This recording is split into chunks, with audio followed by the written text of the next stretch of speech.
E-L-O-E-J,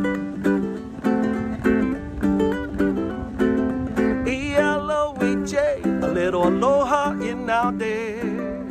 Spread a little aloha around the world at breakfast with Bob.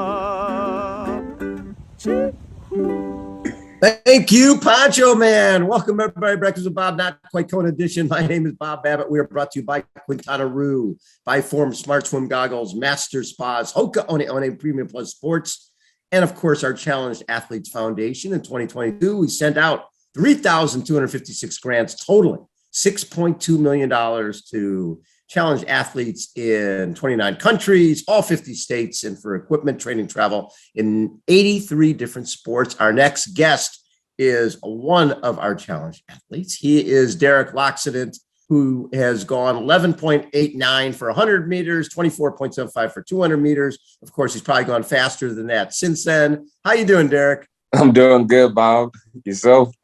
Are those still your PRs, or have those changed? Yep, those are still the PRs right now. I love it. Yes, so growing up, was football always your sport?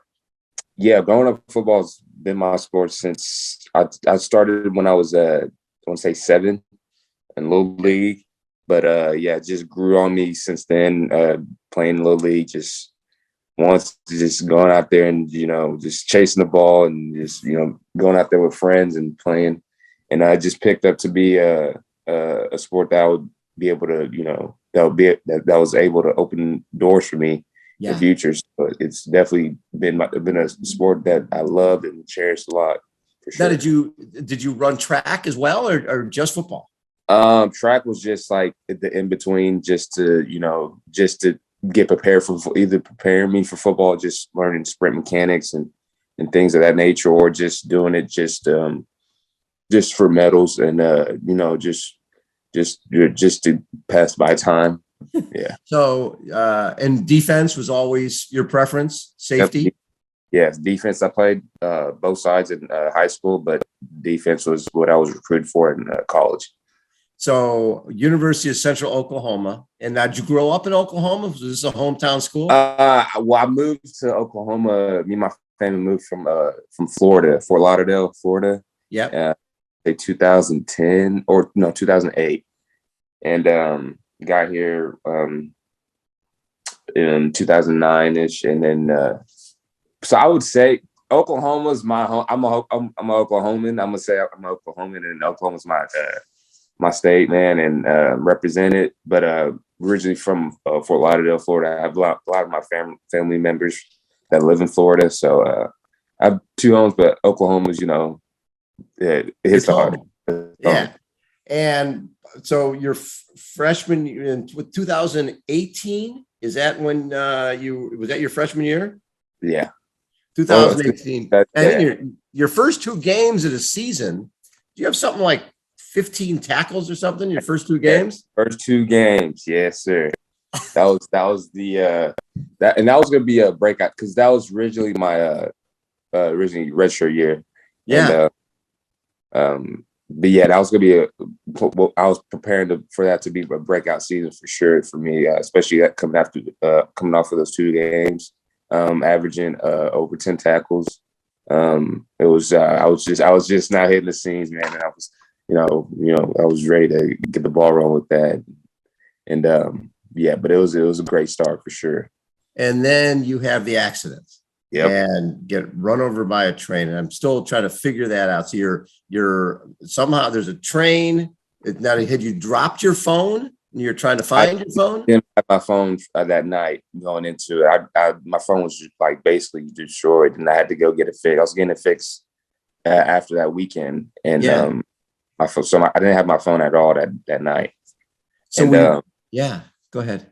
Yeah. So I was trying to attempt to cross the tracks to go to a gas station, a 7-Eleven, to make a phone call to my mom to pick up from that night. I was just basically, I was not left behind, but ended up losing my friends after night at the club, and walked a couple blocks up, came across the tracks and was trying to cross the cargoes in between, and ended up tripping and hitting me when the train started. And it ended up like I think I was out for a cool 2-3 minutes, and I wake up and then I see my foot gone. Oh my And God. yes, I wake up, see my foot gone, look down, I'm like, oh shoot. Yeah. And I see it and I'm like, man. And I just kind of laid my head back down for a couple minutes. I was just reminiscing all the thoughts in my head, like what was going on and what was really happening. And then I pop up and I just hop back to the main road, trying to wave cars down, trying to get help. A few cars pass by, and I hop up the street to a light post, and I just kind of just lay back and just like put my head back against it, and just kind of winding down because at this point I'm losing a lot of blood, and basically about to go back unconscious, and I just see some lights hit my face, and it's the headlight of a woman's car, and she ends up stopping and immediately calling 911. I just hear, like, as I'm closing my eyes, I'm just hearing her talk over the phone, and soon enough later, a couple minutes pass by, and ambulance show up, get me carted, and to the hospital. And first person I see in the hospital is my mom and my aunt. Oh. Boy, you telling me. And the first words that I say to her in the hospital was that I'm sorry. And saying that to her was it hit me and crushed me, because I understood, where she was, like, what she was at as a single mother, raising 2 kids, and being able to send her son off to college, and was like a huge reward for her, because that's, as a single mother, it's hard. Even just sending them to school or being able to find for them to go to school is hard. So and now, like, being at bedside, like, basically helpless, like, I'm just, I can't do nothing, can't do nothing. Seeing her son helpless, it hurt me, and that was what was the sorrow was for, because it's crushing to see, just to build up all to this moment, just to see me helpless, and it was gut wrenching. It was tough for sure. That whole month and a half being in the hospital was hard, man. So how many operations did you have to deal with? I had to go through 8 total. Yep. And when you looked down when you're at the train, the leg was gone, or was it? Well, the foot was gone. The foot was gone. I wasn't able to. It was able to find it like a couple of days passed by, but it was eventually too late. Right. So was it above the ankle? Yes. And then I ended up getting an infection in the hospital, 2 weeks being in the hospital, and that ends up leading my limb to be even shorter than what it was. Right. Yes. Wow. When did you make the decision? Okay, I was a football player 2 weeks ago. Yep. So a couple of days ago, a month ago. I'm still going to be a football player, and I'm going to do what it takes to get back. That didn't happen until a week after being released from the hospital. And, I was getting visited by, players, friends, coaches at the house, coming over and, checking on me, make sure I was good. And one of my defensive coordinator coaches, one of my coaches that coached at my position, he came up to the house, was just treating me, and they showed me a video of this one girl, single leg amputee below the knee. And she was a gymnast.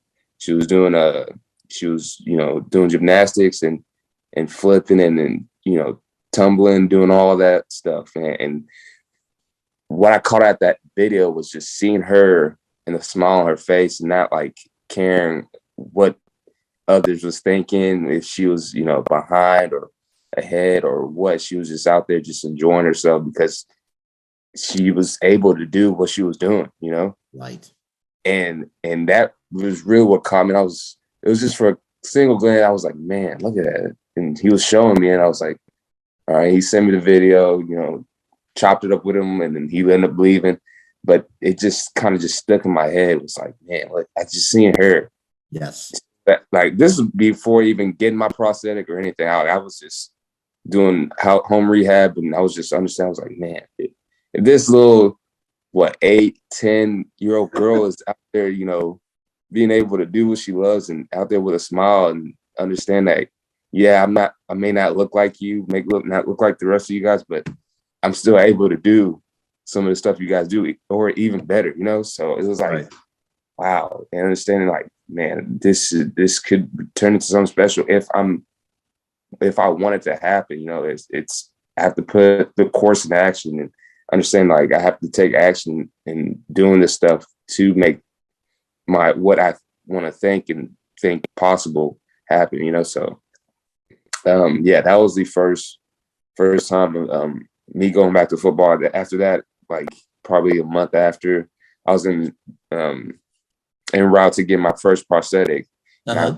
I had a conversation with the coach, my head coach, and told him that I wanted to come back. And that was a pretty hard conversation because he kind of looked at me and was like, Derek, you don't have to come back there. We'll get your college scholarship paid for and get you out of school, get your school paid for, and you don't have to worry about, you know, coming back to play. Like it wasn't like pushing it on me, but he didn't understand where I was at the time and what I was going through.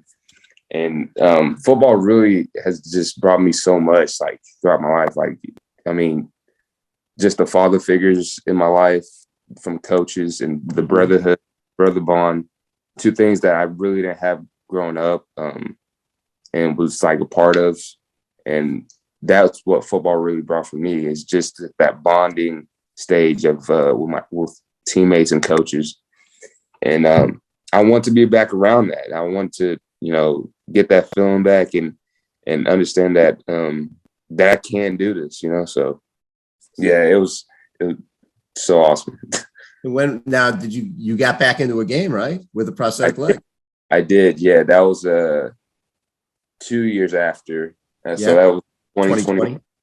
2020. Yeah, 2020 was supposed to be my first season back. COVID happened. Yeah. All that up. So that spring, I ended up finally getting back on the field and in competition. And I ended up doing good, like pretty good. I'm my own worst critic. So I kind of nitpick at my performances and, you know, how I performed throughout the days. But that day was a good day. Had 7 tackles and was able to get a few PBUs. Nice. And so it was definitely a good moment. Had family members out there, friends, and was able to share that moment with a lot of people that I love and that helped me get to that point. And then we rolled into the summer, you know, got work done, was kind of into track, was starting to get back into track, but wasn't able, you know, to go to a lot of meets. I didn't have the connections and like I do now and to where I wanted to go. So but it's all happening in the plan, man. God is amazing, man. He's worked out so much for me throughout the last years, man. It's honestly like just not really thinking about it, like what I've gone through playing a whole season just in the fall. First to do it in the MIAA as an amputee, just really making just groundbreaking stuff, man, for me, and to set up a bright future, man. I'm just happy, man. I'm just happy. What I love is you go to Endeavor Games and you meet 8-year-old Elijah Schultz, your guy, who also wears. I figured that he wore number 8 because of you, but he was number 8 on his own team, right? Yes, he's yeah. So and he's an amputee as well from birth. Yeah, yes, sir. Yeah, he has a single leg amputee. I want to say double. Is he missing both legs? No, he's baloney. Yeah. He has 3. I want to say 3 missing fingers, or the top of his 3 fingers are on his left hand are missing, and then on his right. They just had an operation to split because they were formed together almost. Oh, webbed fingers, yeah. Yes. So they had an operation not too long ago to help him, to split him, to help him have a better grip on a baseball and a football when he's throwing. Right. So Yeah, dude, he's man, bro. Met him, yeah, that was in 2019. That was the first race I raced at the Denver Games. And that was awesome, bro. Meeting him, meeting so many other disabled people at that event, man. It was awesome. And yeah, he's a special talent, man. He's a force for sure on the field. Yeah. Yeah, and so he's playing football as well. Yeah, he's playing football, baseball. I'm not sure if he's any other sport, but he's those are his two main sports, and he's a force on the field, man. He knows how to let it go. So when your first game back, your family came. Elijah's family came to watch your first game back. Yeah. It was. They had a whole crowd out there, man. It was definitely an amazing feeling, bro. Just for just being a milestone, man. Like that being a milestone in my life, and having the people around me that supported me from day one, there to cherish a special moment in my life was definitely big. And yeah. So I got a text about a few weeks ago from, this legend by the name of Joachim Cruz, who a 1984 Olympic gold medalist, and sent me a little video of you and goes, "Hey, this is Derek, and he needs some training dollars to get to, national championships, to get to some events. And this kid is going to be great. And oh, by the way, he was a football player." I'm like, whoa, that's pretty cool.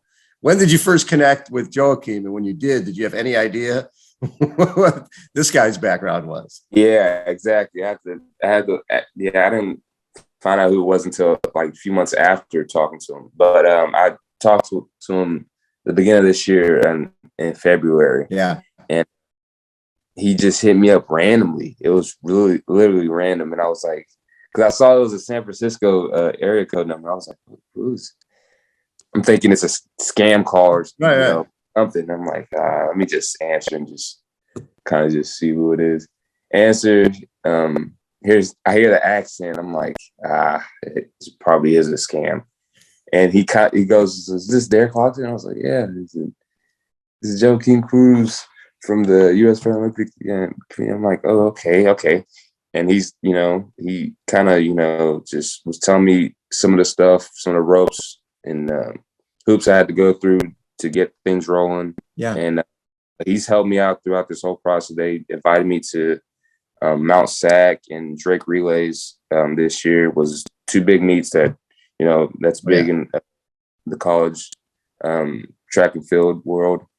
And just being able to experience that and, I'm really ready now just to get out there with them and practice with them. I'm kind of practicing on my own right now, and then just figure stuff out on my own. And but I'm ready to really get the ground rolling. I mean, the ball rolling with him next year in San Diego. And yes, be able that's to. What we're talking about, right? We're talking about being at the Chula Vista Training Center and potentially being a resident there and learning French and hopefully going to the Paralympics in Paris in 2024. You already know, Bob. We're getting there, man.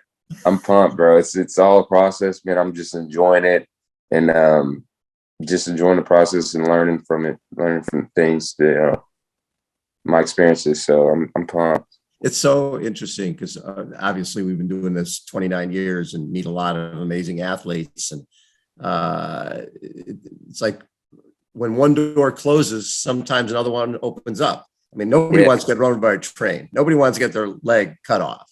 Yeah. But that doesn't happen. You don't meet Elijah, right? A lot of this other stuff, you don't come back as an amputee to play football again. You're not thinking about going to the Paralympics, which is basically the Olympics in 2024. So how do you look back at this accident now? I look back at it as a lesson, a sit down moment to understand, like, give me an opportunity to see who I really am and who I really am when adversity hits. Yeah. A true man identity is when adversity hits. You get to see that firsthand and I was able to see that firsthand when I was going through it, and when days were like dark and I just didn't really want to keep going, and so I really when I'm looking back at it, like, man, I've grown so much throughout the last 4 years, as a young man, and still growing, and understanding that it's not all going to happen at once. There's a process to it. It's just one step at a time, and if I'm willing to take that one step, I'm able to accomplish goals and inspire others and become a better leader and figure, if you would say, in the long run. So I'm just taking it with a grain of salt and understanding that it's all a process, man, and I'm willing to go through the process, go through the triumph, and just to see out, wait out, my true purpose in life. So yeah. I'm just really happy and blessed and honored to be here with you, man, to be a part of the Challenge Athlete Foundation finally, and I'm just really happy that I'm getting stuff rolling, man, getting rolling to the family, man. It's really like, bro, if you I really didn't really think it was possible. Like, heard, Roger Green was another mentor of mine that, was talking to me when I was in the hospital and going through all the beginning stages. And it was hard seeing all that, when back then, but now it's like, gosh, man, this is what we were talking about when I was back at the old house and was in and out of my situation. So yeah, I'm definitely pumped, bro. Well, you think about it. I mean, you could have bled out at the train, right? Yeah. You could have passed out, bled out, and wouldn't, like, we don't know what happened, but this young man lost his leg and bled out here at the train. The fact that you had the wherewithal mentally and physically to get up, hop to a street, stand under a street light, and somebody stops and picks you up. Yeah. There's a lot of circumstances here leading to something bigger. Right. Yeah. I think that's pretty cool. It's amazing, man. It's all a blessing, man. I have the story to tell, God's blessing, story to tell, and opportunity that not so many people are able to get and live out. So I'm just, like I said, man, I'm taking a day at a time and just loving every bit of it, man. The good, the bad, the ugly. It's all a part of it. It's all for a purpose. Did the woman who picked you up have any idea that you were able to come back and play football again? I talked to her. Yes, I actually talked to her. Not the spring game, but the first game of the season. I think it was 2 nights before. I know. Yeah. I spoke with her, and she told me how proud she was of me, and I was just thanking her, and because that was like the first conversation we had over the phone. We text before, but we hadn't talked over the phone, and yeah, just talking to her and hearing her voice again. Like, I remember her voice from the phone call, but just talk to her on the phone was definitely big, man. And I'm just happy she saved your life. She saved my life. Yeah, absolutely. So cool. Well, I'm so glad you did, man. You're going to do some great stuff. I can't wait to see you out here in San Diego. You are going to love being here. Boy. It's going to be the best, man. I'm already knowing, man. I already know. Oh boy. Yeah. The sunlight, man. It's just, I already know it's all a package deal. Love it. Hey, Derek, thanks so much for taking time. We'll be doing this a lot in the next couple of years. So you'll get tired of it. Oh, bro, I don't think I can, bro. You're special. You're a kind man that I just, since day one talking to you, bro. It seems like we've known for each other forever. But I feel that way too. Yeah, man. But I can't wait to meet you in person. Yeah, dude, can't wait to see what happens in the future. Love it. Derek Loccident has been our guest. Everybody, again, Breakfast with Bob, Not Quite Cone edition. Thanks everybody for tuning in. Derek, you are the best. Thank you. Thank you, brother. Thanks, everybody. See ya.